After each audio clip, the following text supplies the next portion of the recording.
যুদ্ধ যখন শুরু হয় সামনে থাকে যোদ্ধা, আর যোদ্ধার ঠিক পিছনে থাকে কৌশলের কারিগর অর্থাৎ সেনাপতি। আজকের ভোটের সেনাপতি জাকির হোসেন পূর্ব বর্ধমান জেলার সংখ্যালঘু সেলের সভাপতি এবং তিনি প্রচার করছেন তৃণমূল প্রার্থী অলোক মাঝির হয়ে।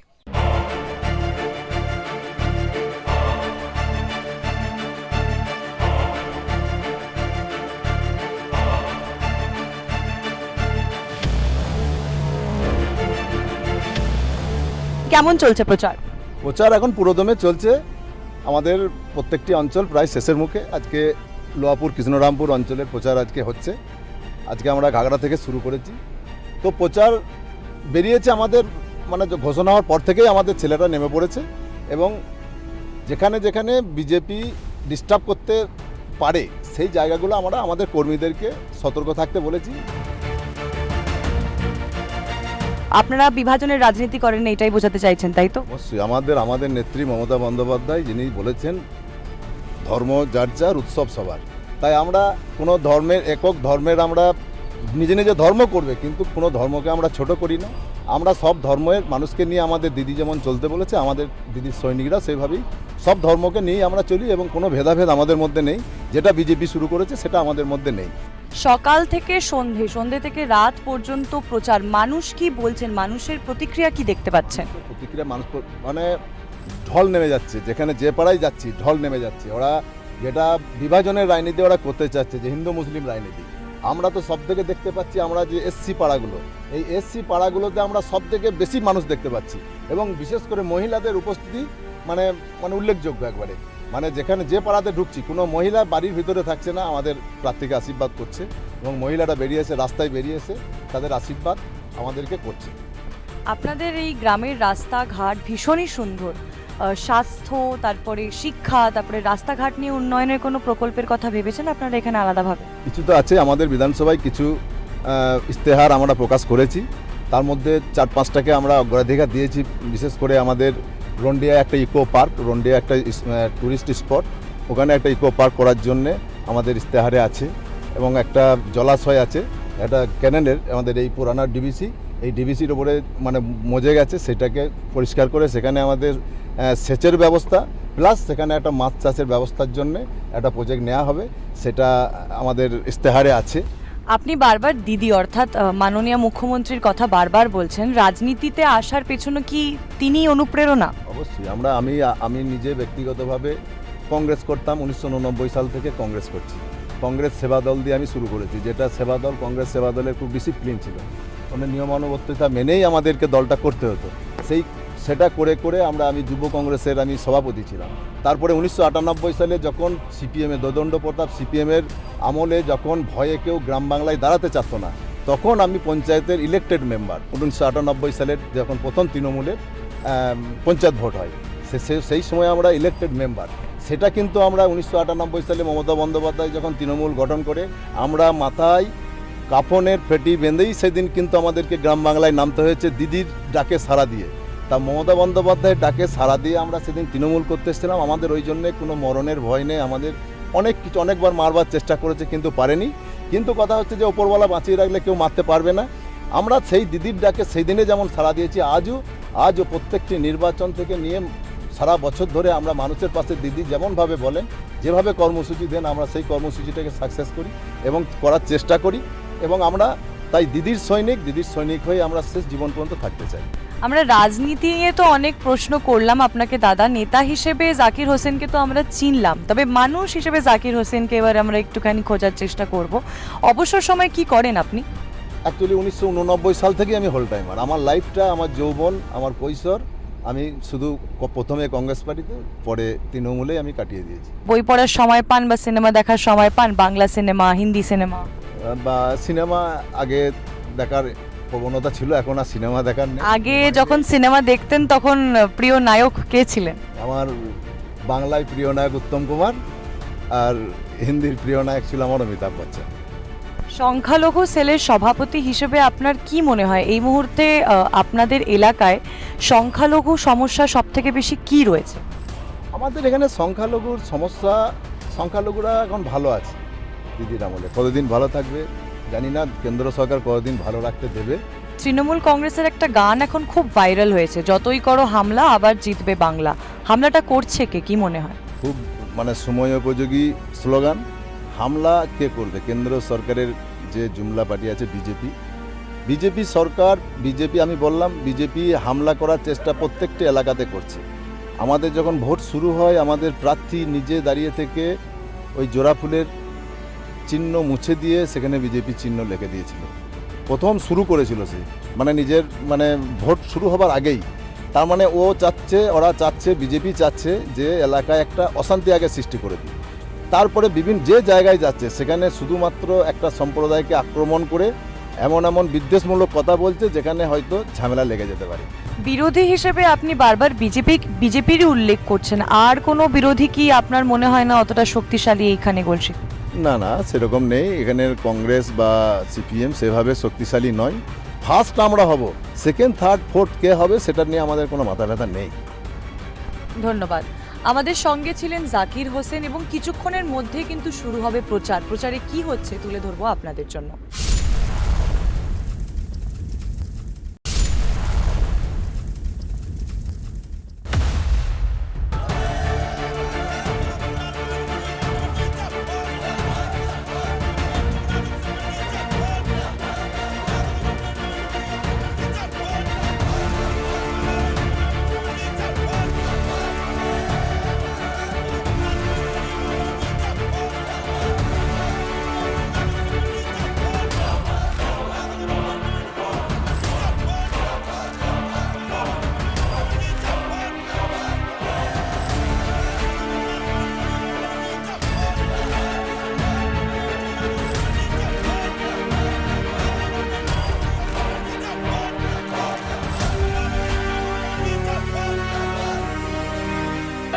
রাজনীতির ময়দানে যোদ্ধার সামনে এবং কৌশলের কারিগর পেছনে এই মুহূর্তে আমার সামনে দাঁড়িয়ে রয়েছে তৃণমূলের প্রার্থী অর্থাৎ গলসির যোদ্ধা অলোক মাঝি। দাদা, প্রচার কেমন চলছে? আপনি দেখতে পাচ্ছেন তো যেভাবে মানুষের সারা মামাটি মানুষের সরকার যেভাবে মানুষের সাথে এবং মানুষের পাশে থেকে কাজ করেছে। বাংলার মানুষ বলছে শুধু ওই যে 29 এপ্রিল সেই দিনটার জন্য অপেক্ষা করছে। সেই দিনটায় এমনভাবে মানুষ ভোট দেবে যাতে করে দিল্লির যারা জমিদার তারা যেন ঘুরেও যাতে বাংলার দিকে না তাকাতে পারে, পশ্চিমবঙ্গের দিকে না তাকাতে পারে, তার ব্যবস্থা কিন্তু বাংলার মানুষ করবে বলে ব্যবস্থা নিয়েছে। এই জায়গায় তফসিলি মানুষ, আদিবাসীর মানুষ, সংখ্যালঘু মানুষ জোট বেঁধেছে। যদি কেউ মানুষের প্রকৃত বন্ধু হয়ে থাকে সে হচ্ছে আমাদের মমতা বন্দ্যোপাধ্যায়, আমাদের নেত্রী মমতা বন্দ্যোপাধ্যায়, আমাদের মামাটি মানুষের সরকার, আমাদের নেতা অভিষেক বন্দ্যোপাধ্যায়। কারণ যেভাবে মানুষকে পরিষেবা দিয়েছে বিগত দিনে কোনো সরকার এইভাবে মানুষকে পরিষেবা দেয়নি। যেটা আর্থসামাজিক পরিকাঠামো উন্নয়ন থেকে শুরু করে, স্বাস্থ্য ব্যবস্থা থেকে শুরু করে, কৃষি উন্নয়ন থেকে শুরু করে, শিক্ষা ব্যবস্থা থেকে শুরু করে সর্বক্ষেত্রে মানুষের পাশে দাঁড়িয়েছে। মানুষের প্রক্রিয়া কি দেখছেন? মানুষ কি বলছে?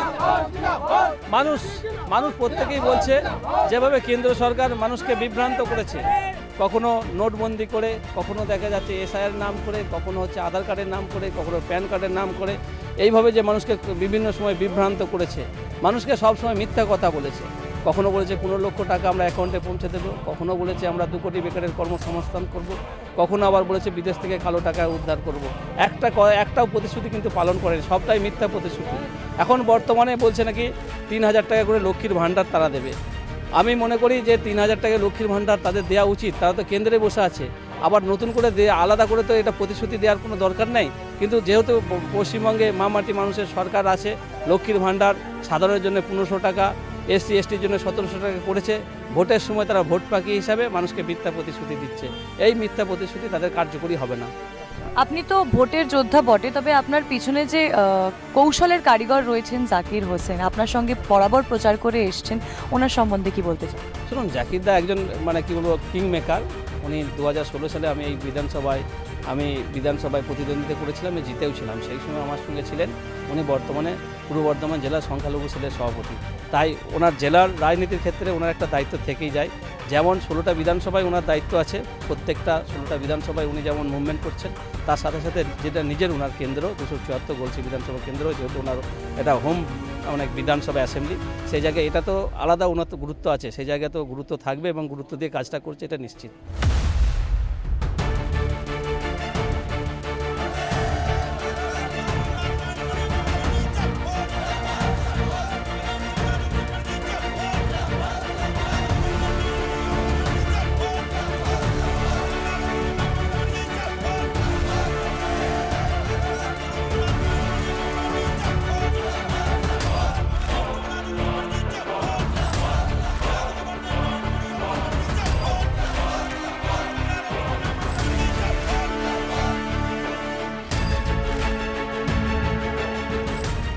সকাল থেকে দুপুর পর্যন্ত প্রচার, তবে ভোজন রসিক বাঙালি, খালি পেটে কি আর প্রচার হয়? সেই কারণেই প্রচারের ফাঁকে একটু ছোট্ট বিরতি, খাবার খাচ্ছেন আমাদের প্রার্থী এবং প্রার্থীর সেনাপতি।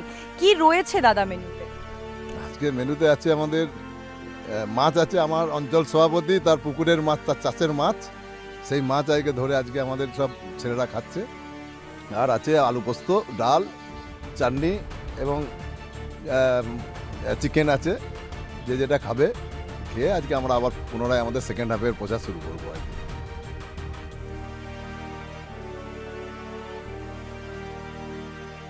কেন্দ্র সরকার, নরেন্দ্র মোদী সরকার বলছে বিভিন্ন জায়গায় নাকি ওই মাছ মাংসর দোকান বন্ধ করে দিচ্ছে।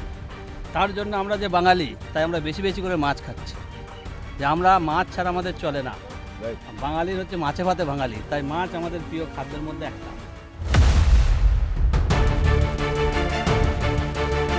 অঞ্চল সভাপতির বাড়ির পুকুর থেকে মাছ তোলা হয়েছে। আপনি কি মাছ ঠাস মাঝে মধ্যে ফিশিং করেন? হ্যাঁ, আমরা গ্রামের ছেলে, আমরা গ্রামের ছেলে, পুকুরের সাথে আমাদের ওতপ্রোতভাবে জড়িত। প্রত্যেকটি বাড়ির একটা না একটা পুকুর আছে, সেই পুকুরে সবাই মাছ চাষ করে। মাছ চাষ মানে কি, মাছ ফেলা হয়, বাড়ির প্রয়োজনে মাছ ধরা হয়। এইভাবে আমাদের গ্রামের মানুষের চলে।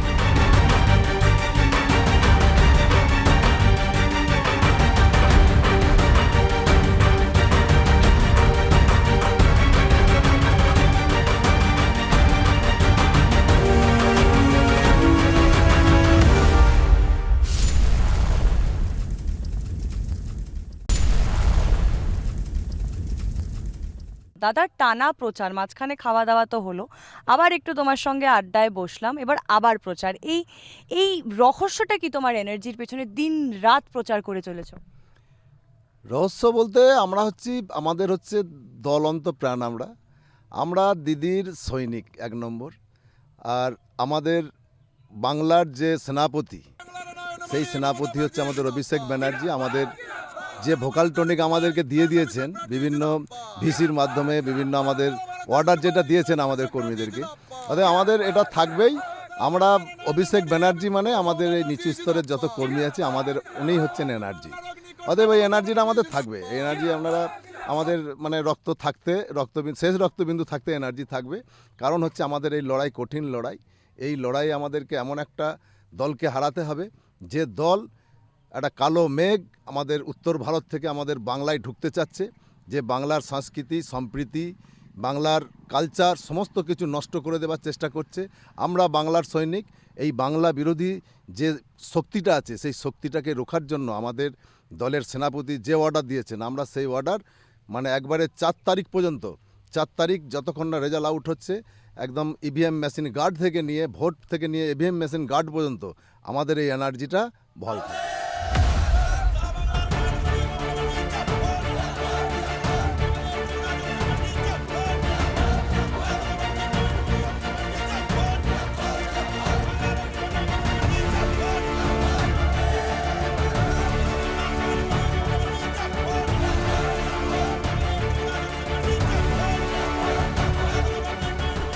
গলসির মতো একটি গুরুত্বপূর্ণ বিধানসভা কেন্দ্র এবং আপনি এখানে সংখ্যালঘু সেলের সভাপতি, এরকম একটা জায়গায় সংখ্যালঘু সেলের কতটা গুরুত্বপূর্ণ? এটা কি ভোট টানার জন্য কি সাহায্য করে? দেখুন, সংখ্যালঘুরা ভারতবর্ষের মধ্যে এই পশ্চিমবাংলায় হচ্ছে সবথেকে সেফটি অবস্থায় আছে। এখানে আমাদের দিদির রাজ চলে। দিদির যে নীতি, সেই নীতিতে সংখ্যালঘুরা খুব সাবলীল। এখানে কোনো রকমের টেনশন সংখ্যালঘুদের মধ্যে হয় না উত্তরপ্রদেশ, বিহারের সংখ্যালঘু সম্প্রদায়ের মধ্যে। অতএব আমরা দিদির আমলে খুব ভালো আছি। এটা গোটা পশ্চিমবাংলার সংখ্যালঘু মানুষদের মাথায় আছে। এবং এই সংখ্যালঘুদেরকে বিভাজন করার জন্য বিজেপি কোটি হাজার কোটি টাকা খরচা করে দিচ্ছে, হাজার কোটি টাকা খরচা করছে। সেই যতই খরচা করুক, সংখ্যালঘুদের মনে মমতা বন্দ্যোপাধ্যায় যেভাবে ঢুকে গেছেন, তাতে করে ওই হাজার কোটি টাকা খরচা করেও এই মমতা বন্দ্যোপাধ্যায়ের যে ভালোবাসা, সেই ভালোবাসাটা সংখ্যালঘুদের মন থেকে বের করতে পারবে না। অতএব সংখ্যালঘুরা মমতা ব্যানার্জির সাথেই আছে, তৃণমূলের সাথেই আছে। সংখ্যালঘুদের নিয়ে উন্নয়নের কথা, মহিলাদের নিয়ে উন্নয়নের কথা তো অনেক হয়, প্রতিশ্রুতি তো অনেক দেওয়া হয়। বাস্তবে কি সেটা গলসিতে কোথাও গিয়ে কার্যকর হয়, নাকি প্রতিশ্রুতি হয়েই থেকে যায়? আপনি গ্রামে ঘুরলে বুঝতে পারবেন এমন কোনো পরিবার নেই, শুধু সংখ্যালঘু বলে নয়, মমতা বন্দ্যোপাধ্যায় যে সমস্ত প্রকল্পগুলো ঘোষণা করেছেন সেগুলো কোনো সংখ্যালঘু সম্প্রদায় পাচ্ছে এমন কথা নয়। প্রত্যেকটি সম্প্রদায় তারা এই সুফলটা পাচ্ছে এবং এক একটা ঘরেতে এমন কোনো ঘর আপনি দেখাতে পারবেন না, এমন কোনো বাড়ি দেখাতে পারবেন না, পরিবার দেখাতে পারবেন না যেখানে মমতা বন্দ্যোপাধ্যায়ের এই যে প্রকল্পের যে সুফল সেই তারা ভোগ করেনি। মানে জন্ম থেকে নিয়ে মৃত্যু পর্যন্ত যে প্রকল্পগুলো আছে সমস্ত প্রকল্প গ্রামের মানুষ ভোগ করছে এবং তার জন্যই তো এখানে বিজেপিকে কোটি কোটি টাকা খরচা করতে হচ্ছে, কোটি কোটি টাকার হাজার হাজার কোটি টাকার খরচা করতে হচ্ছে, সংখ্যালঘুদের মধ্যে দুটো ভাগ করতে হচ্ছে। হ্যাঁ, ওইসব জাদু এখানে চলবে না। এখানে মমতা বন্দ্যোপাধ্যায়ের জাদু চলবে। বাঘিনীর মতো দাঁড়িয়ে আছে, বাঘিনীর মতো দাঁড়িয়ে থাকবে এবং বাংলার মানুষ তার পিছনে সবাই থাকবে। আপনি অলোক মাঝির সেনাপতি হিসেবে কি ভূমিকা রয়েছে আপনার? কিভাবে সব প্ল্যানিং চলছে, রাজনৈতিক দাবার চাল কিভাবে চালছে? আমাদেরকে এমন কিছু দাবার চাল চালতে হবে না। আমরা 14 সালে এখানে উপনির্বাচন হয়েছিল। আমরা এখান থেকে প্রথম যে তৃণমূল জয়লাভ করে সেটা 2014 সালে করে। তখনও আমরা অগ্রণী ভূমিকা পালন করেছিলাম। 2016 সালে অলোক মাঝি দাঁড়িয়েছিল। অলোক মাঝিকে আমরাই এখানে তার প্রধান মুখ্য ভূমিকা পালন করে আমরা তাকে জিতিয়েছিলাম। 19 সালে লোকসভা হয়েছিল, সেখানেও আমরা জিতিয়েছিলাম। 21 সালে নেপাল ঘড়ি এখানে দাঁড়িয়েছিল, আমরাই উদ্যোগ নিয়ে তাকে জিতিয়েছিলাম। আবার 26-এ অলোক মাঝি প্রার্থী। এখানে আমাদেরকে এমন কিছু বিশেষ যে বিরাট খাটতে হবে তা নয়, শুধুমাত্র আমাদের দিদির প্রকল্পগুলো বাড়ি বাড়ি যদি প্রচার করি যে তোমরা পাচ্ছ, যে পায়নি হয়তো এখনও কিছু বাকি রয়ে গেছে, সেইগুলো তাদেরকে আমাদের পাওয়ানোর ব্যবস্থা করে দিলেই বাস, আমাদের আর কোনো ভোটের প্রচার নেই। এটাই আমাদের বিরাট ভোটের প্রচার তো আমাদের 75% আমাদের দিদি তার প্রকল্পের মধ্য দিয়েই প্রচার করে দিয়েছেন। 25% আমাদের নিচু স্তরের যে সমস্ত আমরা কর্মীরা আছি তাদের ব্যবহারটা মানুষের কাছে একটু ভালো করা এবং তারা মানুষের পাশে বিভিন্ন ছোটোখাটো যে সমস্ত বিপদ আপদ আছে তার পাশে দাঁড়ানো, এটা আমাদের কর্মীরা 12 মাস করে থাকে, যেটা বিজেপি ভোটের সময় করে। আমরা এটা 12 মাস করে থাকি, অতএব আমাদের এমন কোনো অসুবিধা নেই। এখানে অলোক মাঝিকে জেতাবার জন্য আমাদের বিরাট কিছু কষ্ট করতে হবে না।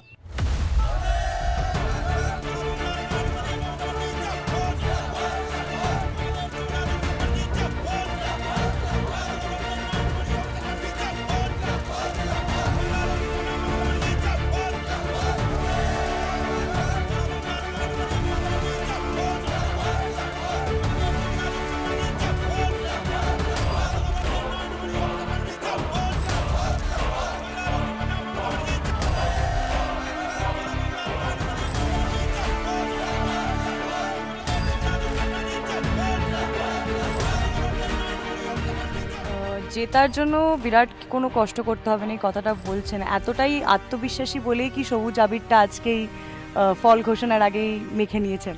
একদম এটা আমাদের যেদিনে ঘোষণা হয়, নাম ঘোষণা যেদিনে হয় সেদিনেই আমরা মোটামুটি বুঝে নিয়েছিলাম যে এখানে তৃণমূলের জন্য আমাদের বেশি খাটতে হবে না।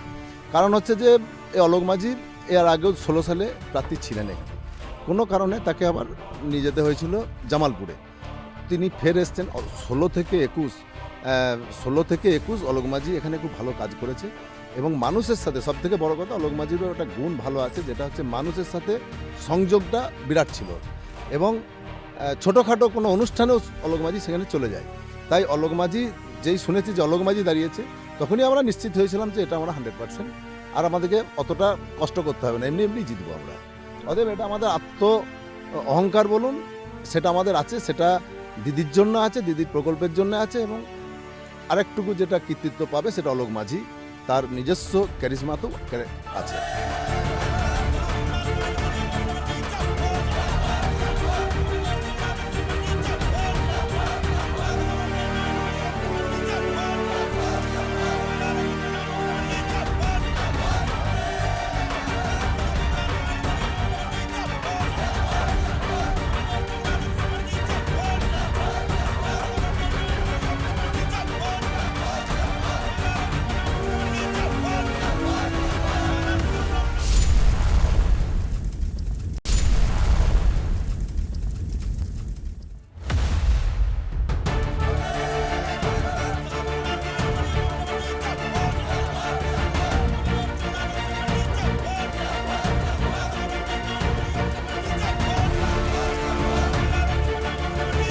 বাড়ি বাড়ি যখন প্রচার করতে যাচ্ছেন, মানুষ নিশ্চয়ই কথা বলছেন আপনাদের সঙ্গে। কোনো সমস্যার কথা কি উঠে আসছে যে এই সমস্যাটা এখন ওনারা ফেস করছেন, যেটা আপনারা হয়তো পাওয়ারে এলে সেই সমস্যার সমাধান হবে? ওরকম কোনো সমস্যার কথা কি আপনারা জানতে পারছেন? শুনুন, মানুষের সমস্যার তো শেষ হবে না। যতদিন এই সমাজ থাকবে, সমস্যা আসবে, সমস্যার সমাধান হবে। আমরা দিদি আমাদের একদম প্রত্যন্ত গ্রামে, আপনি এখানে এসছেন একটা প্রত্যন্ত গ্রাম, এখানে বেহুলা লক্ষিন্দারের স্মৃতি আছে। মানে এখানে মেলা হয় আমাদের মানে শিব মন্দিরের এখানে সব থেকে বৃহৎ শিবলিঙ্গ আছে। শিবরাত্রির দিনে লক্ষ লক্ষ মানুষের এখানে জমায়েত হয়। তো এই প্রত্যন্ত গ্রামের মানুষ, আপনি রাস্তাঘাট থেকে শুরু করে সব কিছু, মানে বিদ্যুৎ, জলের সংযোগ সব কিছু এখানে আছে। তার মধ্য থেকেও নিশ্চয়ই মানুষের একটা সমস্যা থাকবে। দৈনন্দিন জীবনে চলার পথে মানুষের সমস্যা হবে, এবং আমাদের কর্মীরা 12 মাস, সেটা আজকে ভোট বলে নয়, সেটা আমাদের 12 মাস তাদের পাশে থাকে, এবং তাদের সমস্যার সমাধান আমাদের ছেলেরাই করে। এবং এতে যে আমরা আজকে হঠাৎ করে এসে মানুষের একটা বিরাট বিক্ষোভের মুখে পড়বো, এটা নয়। কারণ 1 মাস আগেও আমাদের ছেলেরা তার বাড়িতে ছিল, কোনো বিপদে কাউকে ব্লাড লেগেছে, আমাদের ছেলেরাই ব্লাড দিয়েছে। কাউকে হাসপাতাল নিয়ে যেতে হবে, আমাদের ছেলেরাই হাসপাতাল নিয়ে গেছে। তাছাড়া তো দিদির যা কর্মসূচি, এই যে বিপদের জন্য, যে একদম গাড়ি থেকে নিয়ে, প্রসূতি মাদের গাড়ি থেকে নিয়ে সব কিছু তো রেডি, যে যখন কল করে সঙ্গে সঙ্গে চলে যাচ্ছে। অতএব আমাদের যে খুব ফেস করতে হয় বিরোধী কথা, সেটা নয়। তবুও কিছু কিছু এলাকায় নিশ্চয়ই কিছু এখনও খামতি রয়ে গেছে, যেগুলো হয়তো অর্থের অভাবে করতে পারেনি এখনও। কিন্তু সেটাও আমরা প্রতিশ্রুতি দিচ্ছি যে আমাদের ইলেকশনে, যেমন আমাদের অলোক মাঝি যেমন 5টা কাজকে সব থেকে প্রায়োরিটি দিয়েছে। হ্যাঁ, যেটা হচ্ছে আমাদের এই পাশেরই অঞ্চল, এখানে দামোদরের পাড়ে আমাদের একটা আছে, মানে ট্যুরিস্ট স্পট আছে, তো রন্ডিয়া। সেই রন্ডিয়াতে ইকো ট্যুরিজম পার্ক করবো বলে প্রতিশ্রুতি দিয়েছেন, এবং ইস্তেহারে দিয়েছে। এবং এখানে একটা এই যে ক্যানেল দেখতে পাচ্ছেন, এদিকে যাচ্ছে, এই ক্যানেলটা মজে আছে সবার লাস্ট মাথায়, সেইখানটায় আমাদের পরিষ্কার করে সেখানে সেচের ব্যবস্থা এবং মাছ চাষের ব্যবস্থা করার জন্য, সেটা অলোক মাঝি এখানে প্রতিশ্রুতি দিয়েছেন।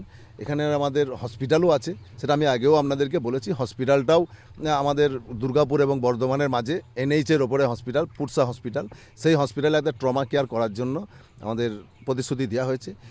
এছাড়াও যেগুলো ছোটোখাটো প্রতিশ্রুতি, সেগুলো সমস্ত কিছুই পালন করা হবে। যেগুলো 5টা আমরা মেন প্রতিশ্রুতি দিয়েছি, ওটা অবশ্যই এই 5 বছরে হবে। এবং তাছাড়া ছোটোখাটো সমস্যাগুলো তো হয়েই থাকবে, ওগুলো সমাধান আমাদের পঞ্চায়েত আছে, BDO অফিস আছে, এখান থেকেই হয়ে যাবে।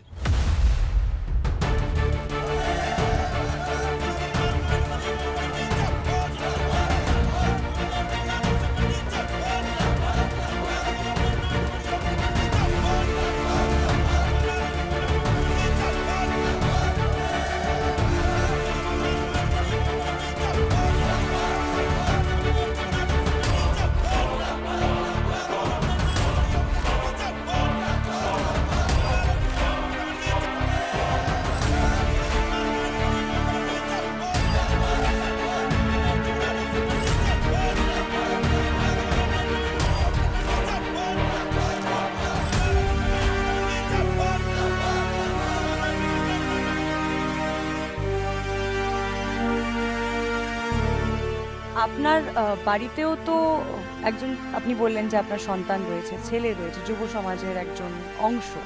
তো আপনার কি মনে হয় আজকালকার যুব সমাজ কোথাও গিয়ে রাজনীতি থেকে, পলিটিক্স থেকে দূরে সরে যাচ্ছে? এটা কি আপনার মনে হয়? পলিটিক্স তো যুবরাই তো উঠে আসবে। আজকে মমতা বন্দ্যোপাধ্যায় বয়স হচ্ছে 73 বছর।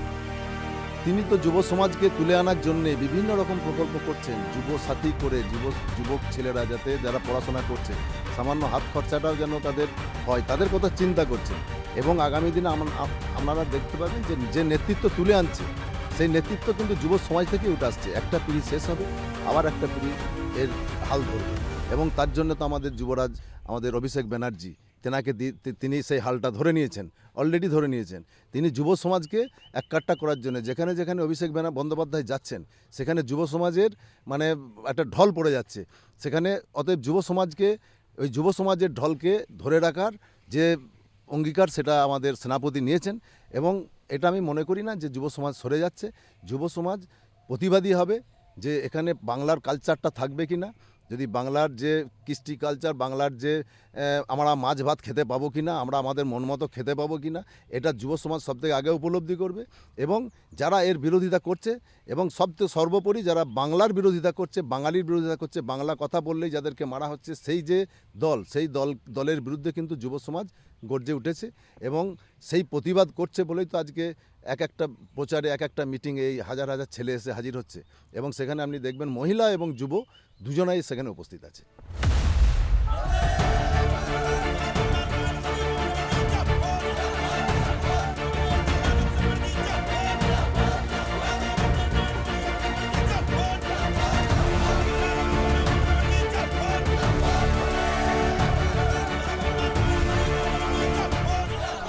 কিছু কিছু বিরোধী দলনেতারা দাবি করেন যে এখন অবধি গ্রাম বাংলায় উন্নয়ন খুব একটা হয়নি, খুব একটা সচেতনতা রাজনীতি নিয়ে হয়নি, যে কারণে হয়তো বাংলার মা বোনেরা কিছু টাকা ভাতার হিসেবে কিছু টাকা পেয়ে সেই পার্টিকেই ভোট দেয়।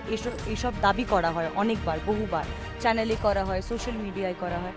আপনার কি মনে হয় আপনাদের যে গ্রাম গলসি, সেখানে কি মহিলাদের মধ্যে রাজনৈতিক সচেতনতা আছে?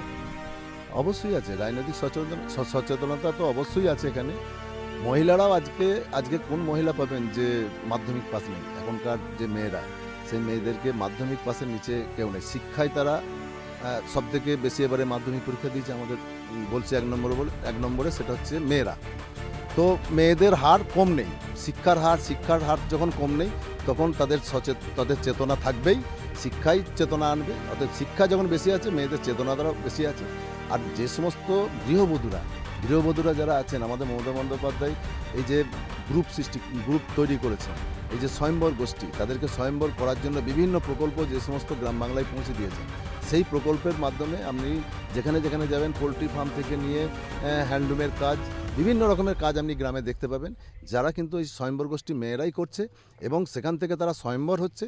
আজকের মেয়েরা, আগের দিনের মেয়েরা যেমন ব্যাংকে আসতে পারতো না, এখন কিন্তু ঘরের কর্তাকে কিছু চিন্তা করতে হয় না। ব্যাংকের 500 টাকা তুলতে গেলে সে মেয়েটাই গিয়ে তুলে এনে তা মানে বাড়িতে নিয়ে আসে। অতএব মহিলারা পেছিয়ে আছে এটা একদমই নয়, মহিলারা বরঞ্চ অনেকটা এগিয়ে গেছে। সেটা যেহেতু এবং সবথেকে বেশি ইন্সপায়ার হয়েছে আমাদের মমতা বন্দ্যোপাধ্যায়, মহিলা মুখ্যমন্ত্রী, ভারতবর্ষের একমাত্র মুখ্যমন্ত্রী, মহিলা মুখ্যমন্ত্রী। অতএব তার প্রতি ইন্সপায়ার হয়ে অনেক মহিলা মানে আগে বেড়েছে এবং এই মহিলারা স্বয়ম্বরও হচ্ছে এবং তার কৃতিত্ব কিন্তু আমাদের নেত্রী মমতা বন্দ্যোপাধ্যায়।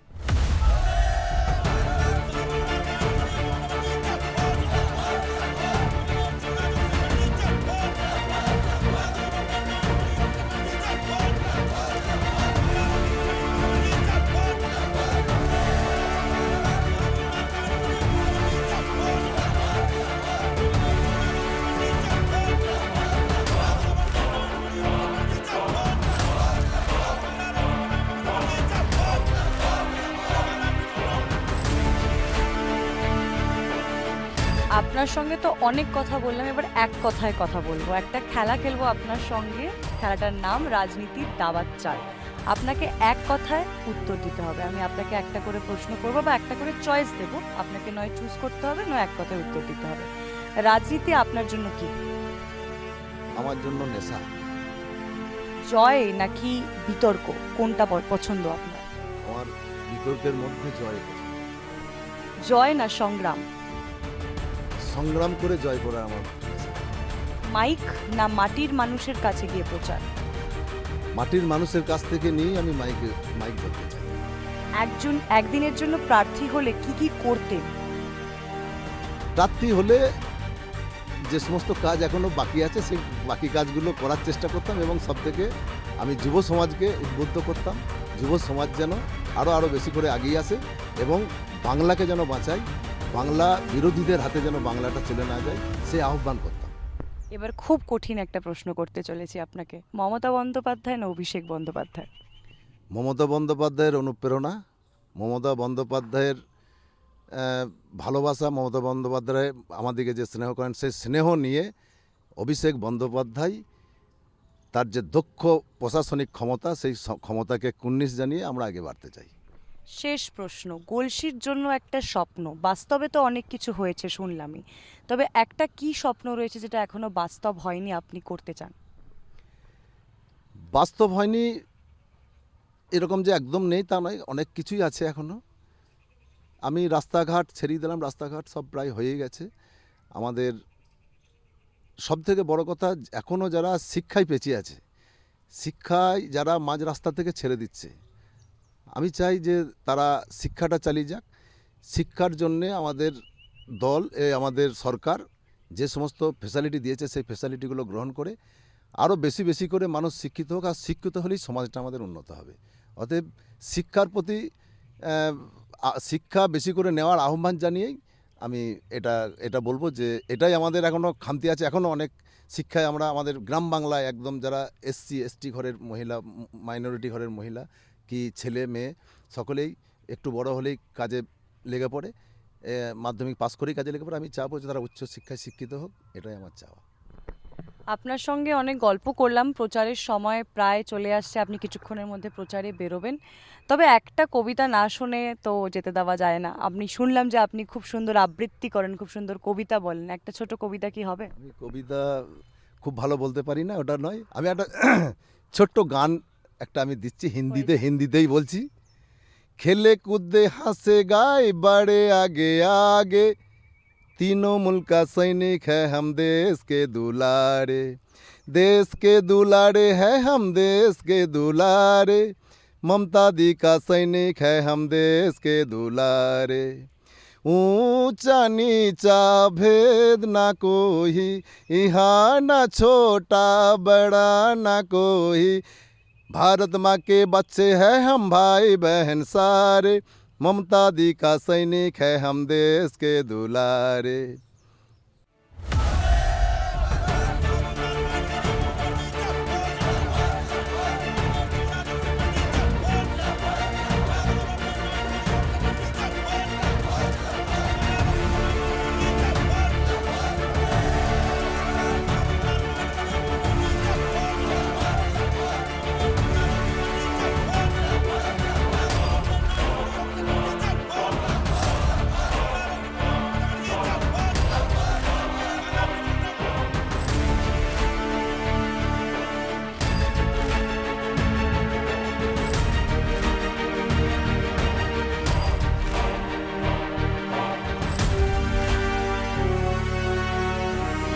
কি বুঝছেন, হাওয়া কি বলছে? গোলচি থেকে আরে গোলসিতে জয় রে জয়, 4 তারিখের অপেক্ষায় বা আমাদের গোলসির মানুষ 4 তারিখের জন্য অপেক্ষা করছে, 20,000-এর ভোটে জয়লাভ করে সেই ডিক্লেয়ারটা শোনার জন্য।